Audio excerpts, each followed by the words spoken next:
Welcome to the Heads Together podcast, your second dose of Heads Together this week.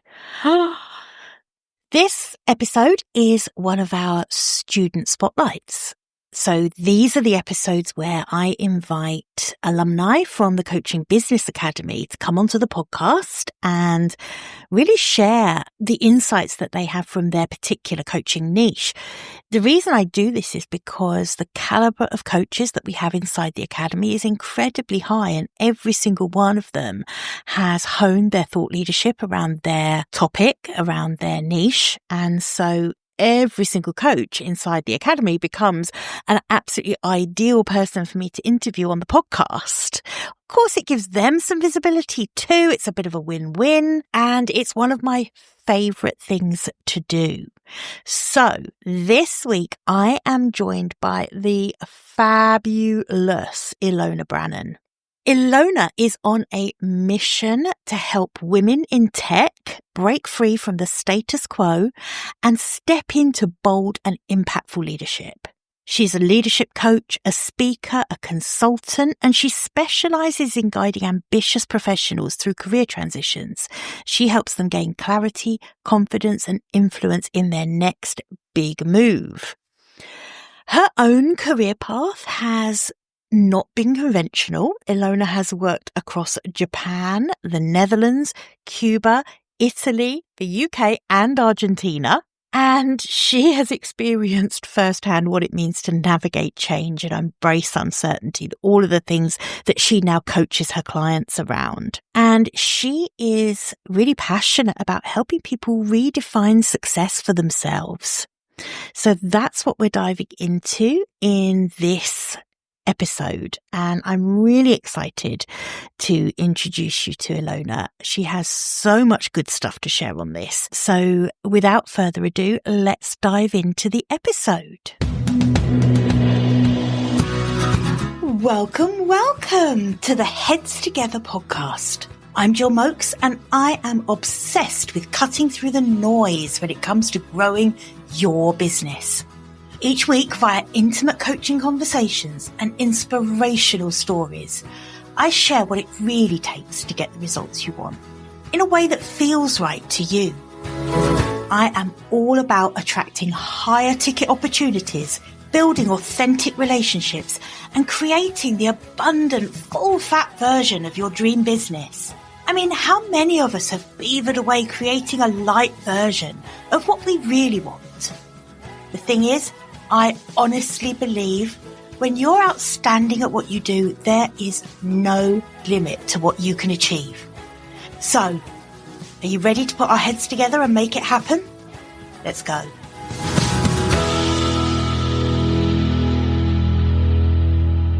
Hi, Ilona. Thank you so much for joining me. Hello, Jill. So lovely to be here. It's so good to see you. I feel like we haven't caught up for a while, so it's lovely to have you here.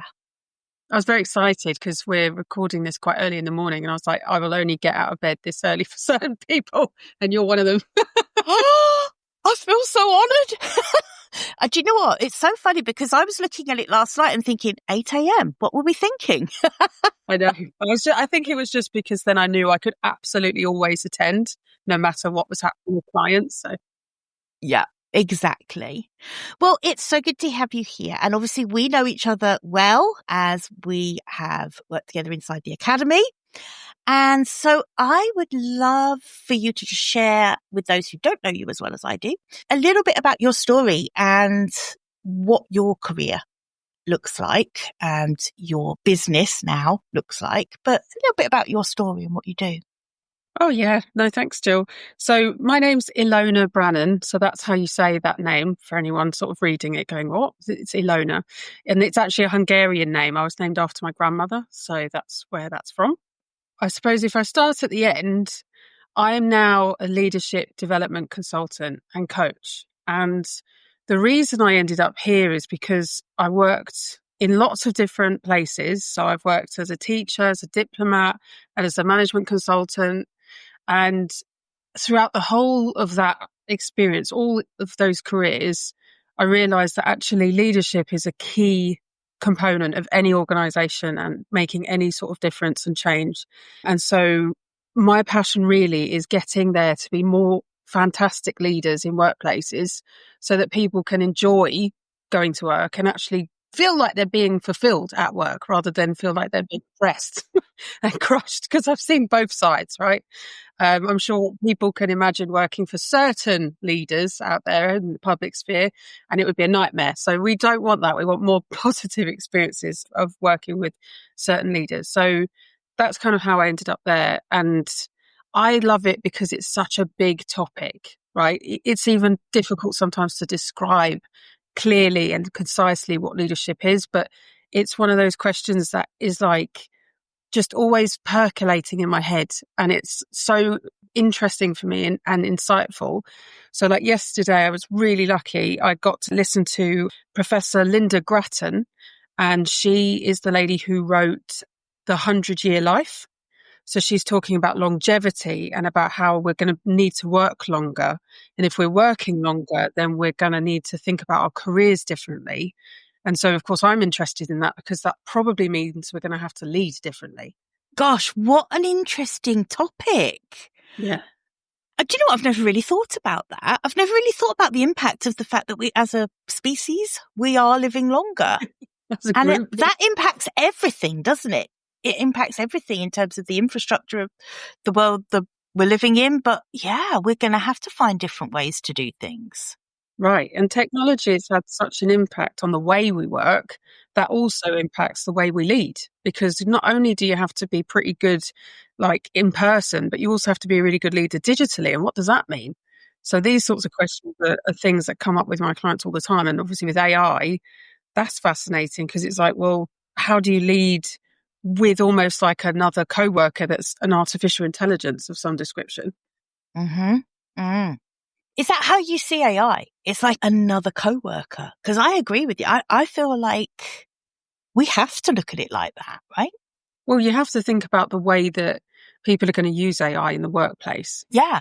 First of all, you have to decide what your policy is going to be, because it's going to be used. So you might as well have an approach and a perspective. Then you need to work out what's going to be acceptable and what's right for the company. So, you know, certain things like, I imagine law, you have to be quite like considered about what AI tools you're using. Yeah. And then if you are going to use AI, how do you assess people's work, right? If everyone's using generative AI to produce documents, reports, summaries, well, how do you then assess if someone's like making progress in their career or they're developing their skills? So you do have to consider, you know, how you're going to measure people's performance. Because if the performance is just how well do I feed information into ChatGPT, is that what I want to be assessed on, or do I want to be assessed on my skills and performance in the role that I deliver? Mm. And your career has been in the tech world, hasn't it? Up until, you know, previously. My career in the tech world started about 12 or so years ago. So at the time, I was a teacher, a maths teacher. So secondary school maths, which is the reason I emphasize that is because it's the hardest job in the world. The kids were amazing. But honest to goodness, like people are like, oh my goodness, you know, we're working as a consultant, blah, blah, blah. Is that really stressful? I'm like, it's nothing. It's a cakewalk in comparison, because the amount of work and pressure and performance you're under. God, I can imagine. I think it's funny, this narrative that some people have of like, oh, teachers get it so easy. They have the whole of the summer holidays off. That's what it is. And I have a friend who's a teacher, and it's like, yeah, it's nothing like that. I think the only way you can have a really nice, comfy life as a teacher is if you're not doing it properly, and you're not really doing that job to not do it properly, because you're not getting paid enough to be like, oh, I'm casual about it. And you've also got little faces in front of you being like, can you teach me or help me? Oh, yeah, you're right. It's not something you can do half-hearted, is it? No, you wouldn't have chosen that career. No, exactly. So I was teaching as a secondary maths teacher, and the rhetoric at the time was very much technology is going to change teaching. All children are going to use laptops. They're going to just learn themselves. You won't even need teachers. All the technology will do it for you. And I was like, I don't know. I reckon you probably still need teachers. And so that's where my real fascination with this dynamic between technology and people and learning happened. And it sort of grew out of that. I mean, it started way back, probably in my university, if we won't go for a genesis, but that's when I really started to look at it properly, because I was learning how people learn and also the impact of digital transformation on me and my career and my students at the time. So for me personally, my perspective is that millennials, which I am of one, and the rest of us as well, but we've experienced a digital renaissance. So you know how in the Renaissance you had the printing press, and so you had then the proliferation of materials so everyone could read and everyone could share ideas. That's what, in my opinion, the internet is now. It's a digital renaissance, so that we could all share ideas and connect in different ways. We're almost going through another version of that with AI. I was just really fascinated on the impact of that. So from being with my students, seeing this kind of rhetoric about we're going to have lots of technology and it's going to solve all our problems, I was like, I'm not sure. And it's true. It can help enable us, but there's certain fundamental characteristics about humans that we need each other. I mean, take, for example, I'm sure everyone who's listening has at some point bought an online course or joined an online course of some description. Absolutely. Never actually completed them, but definitely bought them. Yeah, exactly. Only 1%, I think it's only 1% or something very small like that of people complete it on their own independently. So they're the very rare exceptions. But the rest of us, we actually need to be with others to actually get things done. We need that level of accountability, which is where coaching comes in. And that's where your course was amazing and the academy was great, to move forward, make progress. And you want to share and learn, and we learn from talking to each other, right? So that's one learning theory, where we learn through talking to each other. So I knew this from doing my education degree and seeing the children as well as they develop. And I'm just like, no, just slapping a kid on a laptop or an iPad isn't enough. You need them to interact with each other and share and all the rest of it. So then I moved into management consulting, because I had all this knowledge and experience about digital technology. And I was doing a lot of work in the startup world in the evenings and weekends, doing like hackathons. Were you? So was that while you were teaching? Yes, because I had infinite energy. I don't know how I did it. Now I look back and I'm like, what on earth were you doing? You had a really demanding job and you were doing this. But I guess when you find something you're really passionate about, you find extra resources of energy somewhere.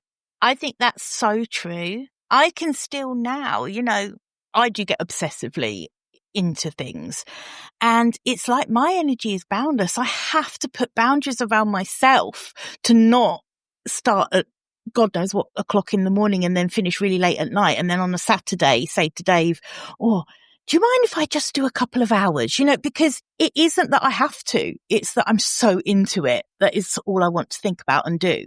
So I really, really get that. But we have to be mindful of that, don't we? I don't think I could do it to the extent I used to when I was younger now either. No, thankfully, I think actually just being a bit older helps me to be like, no, don't do that. Like, pace yourself. Because again, thinking about that longevity piece, if this is what I'm going to be doing, which is what I want to be doing, by the way. If I ever think about 70-year-old Ilona, who's like glamorous and gorgeous, a bit like Helen Mirren, of course, like doing the same things as I do now, like doing leadership development consulting, doing coaching, maybe a little bit of lecturing, this kind of thing. Yeah. I need to pace myself. I really love that. Do you know what? I don't think enough is said about that, because I'm with you. Like I said, I'm 57 in August, and I can't even imagine that people retired at 60. That's like, what would I be doing? It makes no sense to me. And yeah, I'm with you. It's like, I can't even imagine not still wanting to be doing what I'm doing now. So yeah, it's a big shift though. Yeah, it is a big shift. And I suppose it does depend on the job that you're doing, right? If you're doing a more physical job, I imagine retiring earlier is part of the journey. But yeah, any knowledge worker, I reckon you could keep going till quite late on, but you just need to manage your energy. Yeah, absolutely. So you were doing this you had your teaching job, then you're doing this work in the evening, and that's how you kind of transitioned, I guess. At some point, it must have been like, okay, now the consulting work is calling me so loudly, I'm going to need to leave the teaching arena. Tell me about that decision. It was a decision I made for me, actually. So my classroom was in Elephant and Castle. That's where the school was. And if anyone's ever been to that area, you'll know that London Bridge is just up the road. And from my classroom window, I could see the Shard. And I remember looking at the Shard over the course of like a term, thinking, I want to be one day at the top of the Shard, giving like a lecture and being a cool businesswoman and stuff. And as I mentioned, in the evening and weekends, I was doing a lot of work with people who were building educational software or apps. Often people would build educational things and not even speak to a teacher. And I was like, come on, people, you need to speak to the teacher because they're the gatekeepers to anything educational, really. And so I realized that I wanted to do something for myself, so a career where I was giving more to myself and less to others, because it's a very, very rewarding job teaching, but it's also very giving. And so I got to the point where I was like, no, I want to do something for me. So I had two choices at kind of that pivotal moment. And one was an offer for an ed tech startup. And the other one was working for PwC as a management consultant because they were going through a big digital transformation revolution themselves and they wanted more people with those skills. And so I decided to go with PwC because they had more options and like they were global. And I just thought that's probably going to work better. And also because the startup was just messing me about. And when you're having a conversation just before you start a job and they're giving you that vibe, honestly, don't think, it's going to get better. It's a bit like dating. Red flag. The dude's messing you about at the beginning. He ain't a keeper. So. Absolutely. Yeah. That's not going to get better. No, exactly right. So then did that. And it was fantastic, I have to say, because one of my first projects, I was looking at culture change in HSBC post the financial crisis. So they'd been brought in to do some work to help with culture and build a better culture in the banks. And then I was working with technology partners like Google and Microsoft, like looking at what we could build together to take to clients. And then I worked on a leadership development program. And that's where this really started to take root. And the reason that is so pivotal for me was because it was a leadership development program that was 95% virtual. And before that moment, all leadership development for PwC had been in person. And that was the vibe, right? So generally leadership development was you go to a nice fancy resort, you stay like locked in for a couple of weeks or something, have a transformational experience, and then you go back to the office. But they wanted it to be much more flexible and agile. And so I designed that program. I still use some of those concepts now with the programs I designed because it's all about digital intimacy and it's also about like nudge theory and about getting sticky all through digital learning. I don't know what any of those things are. So break those down for me. What is digital intimacy? I like the sound of it. Yeah, so it's actually something I've coined. So trademark, but like... Trademark that, listeners. That is trademarked. But yeah, digital intimacy to me, as my concept, is when you're building intimacy virtually, right? So you actually think of ways to build that connection over time with people. So if we think about the academy, it was how you built the trust by having, a repeatable time slot, right? That's helpful because it's that consistency. It's creating an open space for people to share. It might be like the WhatsApp group, if anyone's got one, where you ask people to share their thoughts, but you have to provide some stimulus to make that happen because often people will lurk, as we know from social media, people will lurk rather than get involved. So you have to provide prompts, opportunities and space and curate it. So that's how you create digital intimacy. This is so interesting because obviously I've got the launch of the collective coming up at the end of this month, which is my new membership. Name drop, the collective coming up end of the month, 29th of May it launches, new membership. I don't know why I feel the need to lean into the microphone so much to make these mini announcements, but that's really important to me. This digital intimacy, one of the things that I said to myself when I was kind of building out this membership was that I want to focus on the experience people have as a member. I want to focus on that so much more than the number of members I have. And I know what a fortunate position I'm in to not have to be completely paranoid and worried about how many members I get in through the door. And I understand that, that is a great place to be. But I think even if that wasn't the case, even if this was something that I had to get a certain number in to pay my mortgage, I actually still believe that let the money be the side effect is always my mantra. And so this idea of digital intimacy, of what is the experience? How are we getting people to interact? How are we getting people to want to interact digitally? That is so interesting to me. And it's got to feel like a special place and a safe space. Social media, by contrast, is probably a bit more voyeuristic. Yes. We feel that we're being intimate potentially with celebrities because we're seeing the insides of their worlds, but it's not really like two-way. It's very much like we're just observing. It's voyeuristic, yeah. And whereas with a community, so say like the collective, it's really about creating a space where people feel that they can be open and share. And I'm sure you've been in spaces before where actually that does work and where it doesn't work, where maybe there's a voice taking over who's oversharing and everyone's like, oh my God, I don't want to go near that place. Absolutely. And I think, as the host, and this is the same for the Academy as well, I think I've always been very mindful of making sure that I say no to people who would not be a good fit. Mm. Because you have to protect the safety of the space. Mm. I think that's one of the most difficult things that coaches wrangle with, particularly in the early days of their business, is they want the clients on the books, and so they'll say yes to anyone. And just even with a one-to-one coaching experience, you say yes to the wrong client and it's just a bloody nightmare. But that is amplified if you are trying to provide a group experience of some kind. You have to curate the group really, really carefully. That really resonates with me. I'm loving this expression. This digital intimacy is really good. You do need to trademark that, by the way. Yeah, so we've got that. And then we've also got, things like, so nudge theory is the idea, this is from behavioral economics, where you almost like gently push people in the way that you want to. So it's used quite a lot in like public sector things. So it might be something like a health thing. So instead of saying don't do X, it will be like try this. And so it's just a way to push you in the right direction of the behavior that you want to see with people.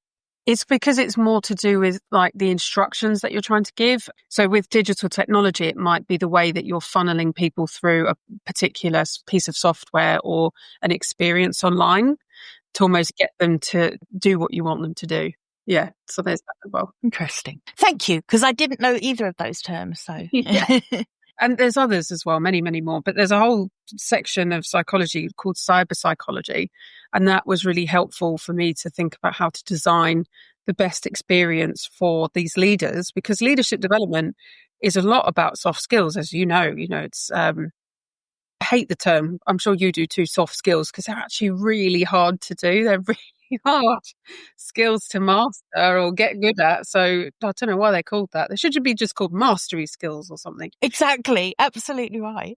Yeah. So creating the best learning experience where they really got value from interacting with each other and from the materials that they were consuming. Yeah. Learning and stuff. That was that. And then from there, went into a scale up myself.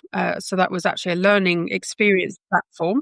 And I was the head of consulting there. So that was more about helping the clients to understand how to put the product in, what the business goals were that they were trying to achieve with said product. Because for me, any piece of software is a bit like playing around with a calculator and not really knowing how to use it properly. Because if you buy an expensive bit of software and you put it into your business and you don't know why you've done that, you don't have any real business goals or plan about how you're going to help your employees engage with that software, it's a really big, massive, expensive calculator that no one's using.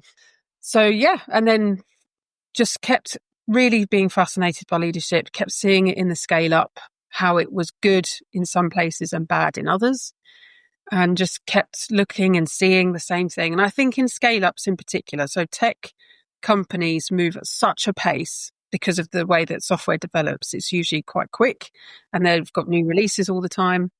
So in technology companies, the pace of change is that much faster. So it means that the impact of a leader, good and bad, is quite quick, and it can get toxic quite quickly, but it can also recover quite quickly. So I just saw that as a huge opportunity to help make great leaders in the tech world. So tell me about how you then went from there into having your own business. When was that pivot?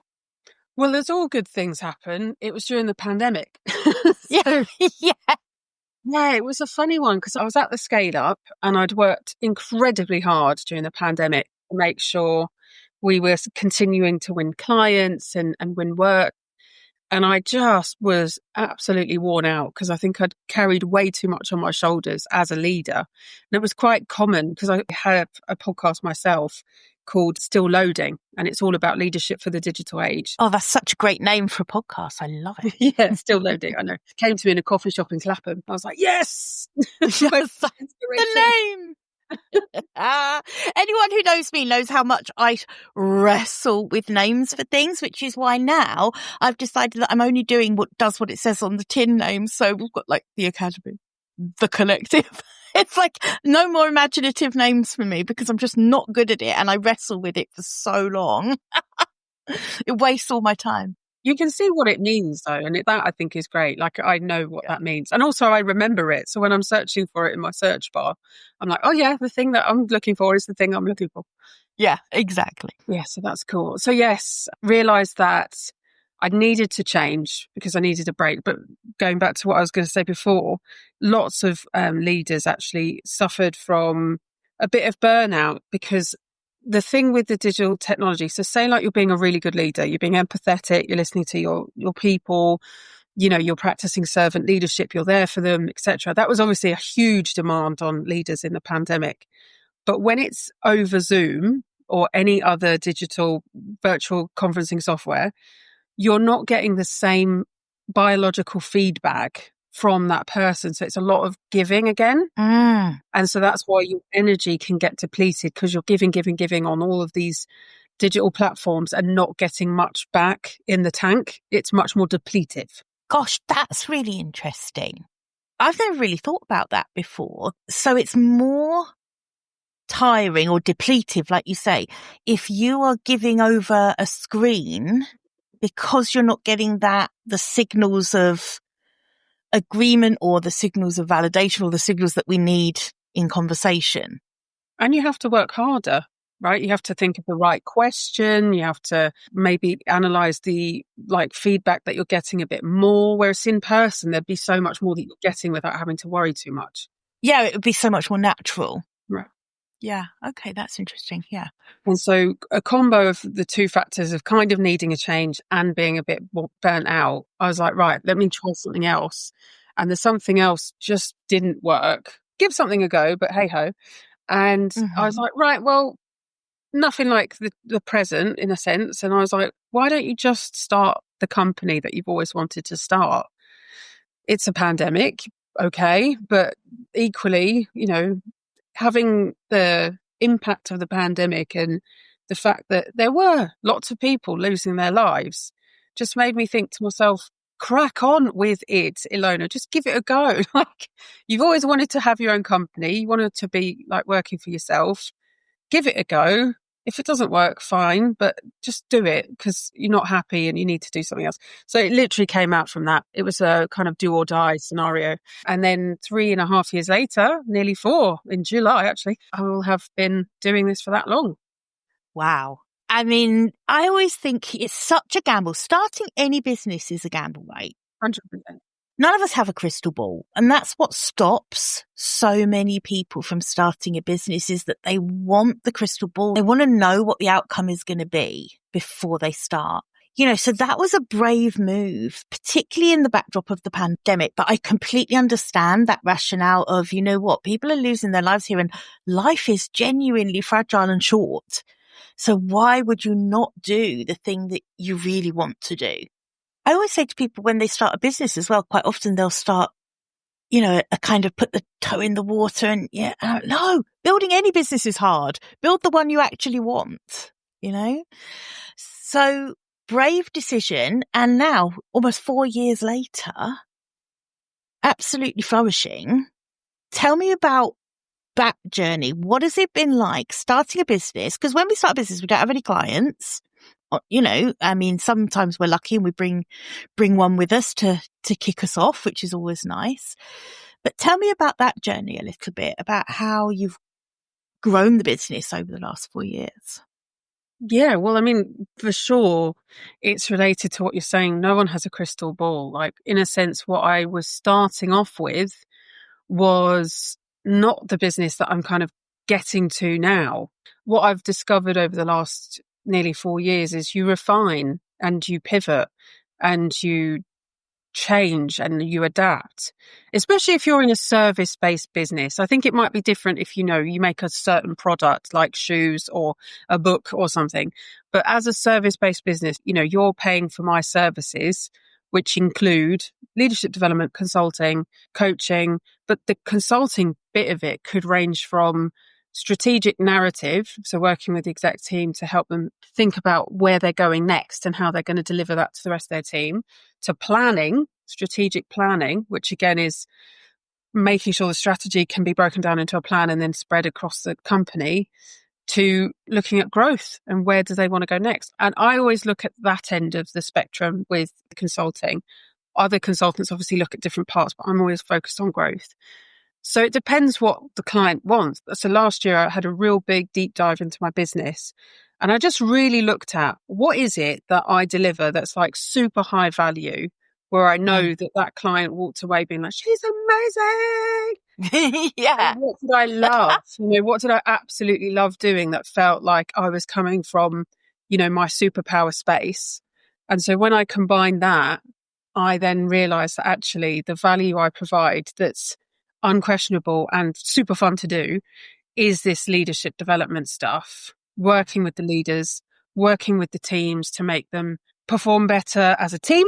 So especially with the exec team, or like making them perform better as individual leaders, and also looking at how to then help them translate all of that into a strategy and plan that makes sense for their business. What are the kind of clients that you work with at the moment? What kind of clients are they? Well, my favorite clients are usually tech companies that are between 150 and 500 people big. And the reason that's important is because they've got to a stage where they need to have good leaders in order to make the company work. But when you have a smaller company, you can actually get by with almost informal leadership, just chatting here, chatting there, because you don't have to worry too much about the structure. But once you get past 50 and it goes to 150, you really need to think about the structures. Who's the head of in this place? How does this work from an organizational design perspective? And then as you get bigger in scale, you need to then think about different ways of approaching your business to then scale up the ladder. So by the time you get to like 500 people, you need to have a really strong strategy that's clear, right? So strategy is just, I want to go in that direction because this will make sense to me. And then you have to deliver that message to everyone and have a really clear plan of how to do it. So often people will share the strategy and then the employees will sit there going like, right, what's in it for me? And that's the bit that they all need help with. You need to translate that wonderful story about where you're going into what's in it for the people that work for you. That's the key, isn't it? The best way that I've sort of come up with to describe strategy and about how that works for a business is, you've seen a boat, right? A rowing boat with like a whole team of rowers, right? So there's like, say, 4 rowers. Everyone's got oars. And if you have a good strategy, that means your cox, the person at the front of the boat, the tiny person who's usually shouting at everyone, telling them which way to go, that's your strategy. So if that's not clear, you can imagine that boat going all over the place. Yeah. And you have no idea where that boat's going to end up. So now you've taken that strategy, you've made it really clear. The Cox's instructions are really clear. Great. But now to make it really effective, you need all those 4 rowers and their oars to be going in the same direction, at the same speed, at the same energy level. And, so they're not clashing and clanking and getting messed up. And that's how you translate strategy into strategy execution. And that's what makes the difference between winning and not winning. That is a great metaphor.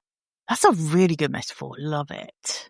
So what is next for you? What are you planning? What have you got going on? Well, I've got an exciting new job coming in October because yes, you have.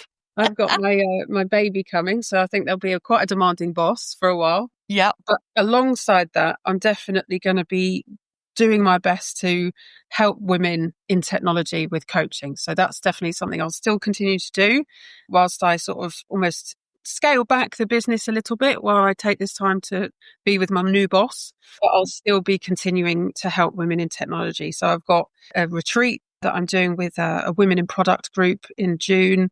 And I'll be doing lots of coaching things for women in technology to help them with their careers, because it ain't easy being a woman in technology. So anything I can do to help women be great leaders in technology is what I will continue to work on, whilst I'm also working on my new boss.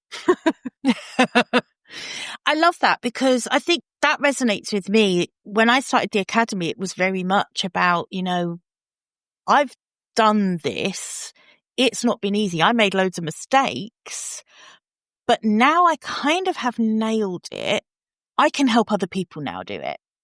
And I feel like that's where your passion sits with the coaching as well, and why women in tech are the women that you want to serve with the coaching, because it's like, yeah, I know that path you're on and I can help you.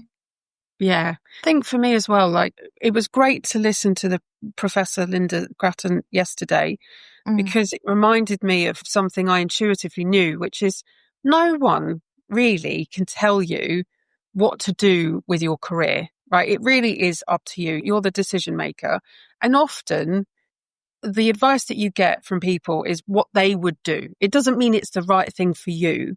Yes. And so really following your own path and what you're interested in and what you're curious in is going to be way more valuable than following a prescribed tick box exercise that's like, oh, you've got to do this for this many years and this for this many years. Because like with the pandemic or with generative AI, things come along that completely throw things out of the water, and your best laid plans might be absolutely scuppered. So by actually being more aligned with what you're passionate about in any given moment and understanding that it will change and that's okay, and being comfortable with that, is probably more powerful than following any particular set pathway. I couldn't agree more. And you know what I was thinking about when you said that? I was picturing the Ilona who was in the classroom looking out the window at the Shard. Mm-hmm. And that's exactly what you've done. You've honoured exactly what you wanted your path to be, not anyone else's. Not every teacher looks out the window at the Shard. Exactly. If I'd actually spoken probably to any teacher colleagues, they would have been like, I think you're bonkers. Absolutely. Their feedback would have been like, you can't do that. You can't pivot from being a teacher to being a consultant. That's crazy. And the same with being a consultant to then running your own business. They'd be like, oh no, you can't do that. People will tell you that you can't, but that's because they think they can't. That doesn't mean that's what you are capable of. And, take everything a little bit lightly as well. So with the business, as I said, my whole thing when I started was like, give it a go, just see how it goes. And I've made it work this far. Do you know what I mean? And the thing is with business, it's a bit like that. You're still always kind of like, we're okay this year. Do you know, I love that. What did you just say? Hold it lightly. Yeah. Because I just love that. I think that is something that so few people manage to do. And I think if you can master that, hold it lightly. Don't be so committed to a single path or a single vision or a single way you thought something was going to go. Try and detach a little bit from that and you're going to find that your pathway gets so much easier, more fluid. Hold it lightly is great. Ilona, thank you so much. I think that this conversation is going to be so inspiring, but also so comforting to people who maybe are in that camp that you are and I am, which is we don't always tread the most trodden down path. We tend to make decisions and go with our intuition and gut and what feels right to us. I think this is going to be really comforting to those people to know that actually, you know what, you can be a teacher at Elephant and Castle and you can look out on the Shard, and then you can, all these years later, be the founder of a business who is now doing great things, who's able to now make a decision to focus on that coaching part for a while, as you say, your new boss comes into the world in October. You know, you have that privilege now of being able to focus on the work that you're passionate about. And that is available to all of us. It's interesting because I have had to kind of recalibrate this year, because obviously I've been working super hard on the business, building up the clients and everything. But because for those of you who haven't got the reference, I'm having a baby in October, just in case you're like thinking that some demanding what is this demonic new boss? But that's who the new boss is, just so we're clear. But it's given me that freedom, right? So my business is giving me the freedom to choose to then scale back while I focus on my new baby coming soon. Then I can think about the next stage, and I'm comfortable enough to know that next phase will appear, and I'll understand that, like, the next steps to take. And you trust that? I do, because I've built that trust in myself. Yeah, that's important. Try to cultivate that trust in yourself, because the more you can do that, the more you won't be swayed by other people's opinions about what you are or aren't doing. And the more aligned you can be, the more happier, I think. Absolutely right. Couldn't agree with you more. Thank you so much. If anyone's listening would like to get in touch with you regarding coaching in that leadership space, how can they best reach you? Best way to reach me is on LinkedIn. So if you put in the search part Ilona Brannen, there is only one. I will also put the link in the show notes too. Yes, there's that too. But with SEO, I'm quite unique and remarkable. So that's cool. Yeah, that's really good. Yeah, and also on Instagram, if people want to find me there, I'm ilona.f.brannen. So perfect. Okay. Well, thank you so much for joining me today. I really appreciate it. And I miss seeing you every week, but you know, we have our little alumni group, don't we? So we still get to keep in touch, which is we do. And thank you so much, Jill, for the Academy. It's been absolutely brilliant for me and thinking about focusing on my coaching business. So thanks so much. Oh my goodness. You're so welcome. It was a pleasure. Bye for now, everyone. And I'll see you back here same time, same place next week. I hope you enjoyed this episode and that getting our heads together this week has filled your mind with what's possible. If you love the show, would you do me a massive favour, please? Would you leave a 5-star rating on Apple Podcasts?